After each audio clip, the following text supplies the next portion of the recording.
안녕하세요. 지하드 하면 아무래도 뉴스에서 본 그런 폭력적인 장면이나 성전 이런 단어들을 먼저 떠올리게 되죠. 네, 그렇죠. 흔히들 그렇게 생각하기 쉬운데요. 그런데 오늘 저희가 살펴볼 이 지하드, 의미와 왜곡의 역사 발췌문을 보니까 우리가 아는 이미지가 다는 아니구나. 오히려 좀 상당히 왜곡된 모습일 수도 있겠다 싶더라고요. 네, 맞습니다. 그 자료를 보면 이 지하드라는 개념이 사실 훨씬 더 깊고 좀 복잡하다는 걸 알 수 있습니다. 네, 그래서 오늘은 그 자료를 바탕으로 지하드의 원래 의미는 뭐였는지, 또 역사적으로는 어떻게 이해되어 왔는지, 그리고 요즘엔 왜 특정 집단들이 이걸 좀 다르게 해석하는지 그런 것들을 좀 같이 파헤쳐 보려고 합니다. 좋습니다. 그러니까 이 자료를 통해서 1400년 이슬람 역사 속 지하드의 진짜 얼굴을 한번 찾아보는 거네요. 이게 정말 폭력만을 뜻했을까? 뭐 이런 질문을 던지면서요. 네, 자료에 나온 어원부터 시작해서 그 대지하드와 소지하드라는 그 중요한 구분도 있었고요. 또 꾸란 구절 해석 문제, 그리고 현대 왜곡까지 한번 차근차근 짚어보죠. 좋습니다. 그럼 먼저 지하드라는 말 자체의 뿌리부터 볼까요? 이게 아랍어 동사 자하다, 그러니까 노력하다, 애쓰다, 여기서 온 말이거든요. 노력이요? 그냥 싸움이 아니고요? 네, 단순히 싸움이 아니라 신의 뜻에 맞게 살아가려고 하는 모든 의식적인 노력, 이걸 다 의미하는 거죠. 이슬람 신학에서는 이 노력을 크게 두 가지로 나눕니다. 네. 바로 대지하드와 소지하드로요. 그 부분 저도 자료 보면서 그게 참 흥미로웠어요.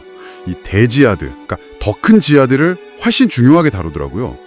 이게 그거죠. 자기 자신과의 싸움. 맞습니다. 내 안에 탐욕이나 이기심 같은 그런 부정적인 것들이랑 싸우면서 더 나은 사람이 되려고 하는 그 영적인 분투. 정확합니다. 예언자 무하마드도 전투 끝나고 나서 우리는 더 작은 지하드에서 이제 더 큰 지하드로 돌아왔다, 이렇게 말했다는 기록도 있을 정도니까요. 그렇군요. 일상에서 하는 기도나 금식, 자선 활동, 또 학문 연구, 더 나은 사회 만들려는 노력까지 전부 다 이 대지하드에 포함되는 겁니다. 대부분의 무슬림에게는 이게 평생 해야 하는 가장 중요한 지하드죠. 그렇다면 우리가 흔히 전쟁이랑 연결시키는 그 소지하드, 더 작은 지하드는 뭔가요? 자료에서는 이것도 무조건 공격하고 그런 건 아니라고 강조하던데요. 네, 맞아요. 소지하드는 외부 세계와의 어떤 물리적인 투쟁을 포함할 수는 있는데요. 이게 어디까지나 방어적 성격이 훨씬 강합니다. 방어죠? 네, 공동체나 신앙이 부당하게 공격받을 때, 그럴 때 자신을 지키기 위한 정말 최후의 수단으로 아주 엄격하게 조건이 붙어 있어요. 조건이 있군요. 네, 꾸란에서도 방어할 권리는 인정하지만 22.39, 먼저 공격하는 건 금지하고 2.190, 또 전쟁 중에도 비전투원은 보호해야 한다, 이런 식의 윤리 규정들이 명확하게 나와 있거든요. 그런데 그 극단주의자들이 자주 인용한다는 카레 구절, 구란 9.5는 그럼 어떻게 봐야 할까요? 불신자들을 발견하는 대로 살해하라, 이런 내용 때문에 오해를 많이 사잖아요. 네, 그 구절이요. 자료에서는 그 구절의 역사적 맥락이 중요하다고 하던데 구체적으로 어떤 맥락인가요? 그게 당시 무슬림 공동체랑 맺었던 평화 조약을 계속해서 어겼던 어떤 특정 아랍 부족 집단에 대한 경고였어요. 이게 영구적인 전쟁 명령 같은 게 아니라 아주 특정한 역사적 상황 속에서 내려진 조치였다는 거죠. 특정 집단에 대한 경고. 네. 심지어 바로 다음 구절들을 보면 그들이 만약 평화를 원하면 받아주고 보호해주라고까지 말합니다. 그러니까 이런 전차적인 맥락은 싹 무시하고 그냥 문자 그대로만 딱 떼서 해석하는 거. 이게 극단주의자들의 전형적인 수법이죠. 그렇군요. 역사적으로도 지하드 개념이 참 다양하게 쓰였다는 점도 인상 깊었어요.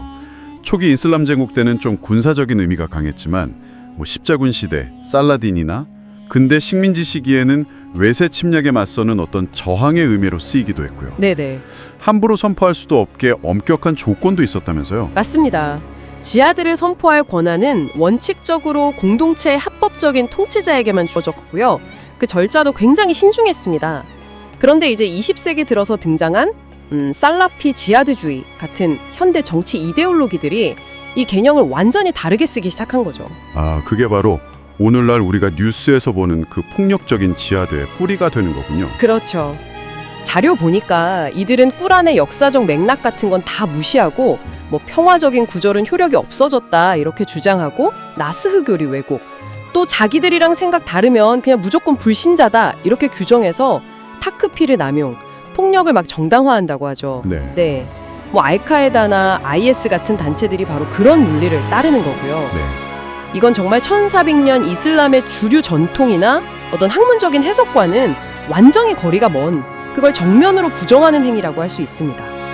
물론 이런 왜곡에 맞서서 지하드의 본래 의미, 그러니까 내면적인 성찰과 사회정의 실현을 위한 그런 노력을 강조하려는 움직임도 이슬람 세계 내부에는 꾸준히 있었습니다. 아, 그런 노력들도 있군요. 네, 뭐 아라제아르 대학 같은 권위 있는 기관들이 규탄 성명을 낸다거나 여러 평화와 공존을 위한 활동들, 이런 것들이 다 그 예시라고 할 수 있겠죠. 결국 오늘 저희가 자료를 통해 확인한 건 지하드라는 게 원래 자기 수양 그리고 공동선을 위한 아주 깊은 분투를 의미하는 상당히 다층적인 개념이라는 거네요. 그렇죠.